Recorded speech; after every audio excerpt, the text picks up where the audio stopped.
গণতান্ত্রিক সরকার গঠনের জন্য জাতীয় নির্বাচন আগে দিতে হবে।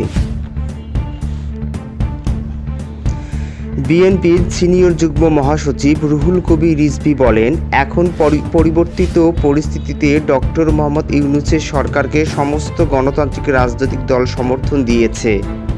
সুতরাং আমরা প্রত্যাশা করি এই সরকার জনগণের ক্ষমতা জনগণের কাছে ফিরিয়ে দেবে জাতীয় সংসদ নির্বাচনের মধ্য দিয়ে, আর এটা এই সরকারের প্রধান দায়িত্ব।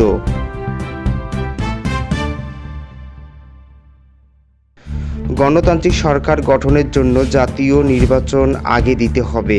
এ সময় স্থানীয় সরকার আগে করার কারণ নিয়েও প্রশ্ন তোলেন তিনি।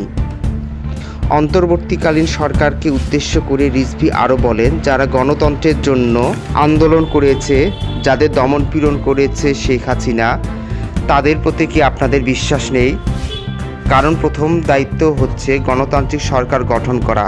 এই সরকারের উচিত গণতন্ত্র ও সংস্কারকে চলমান রাখার জন্য জাতীয় নির্বাচনের মাধ্যমে ক্ষমতা জনগণের কাছে ফিরিয়ে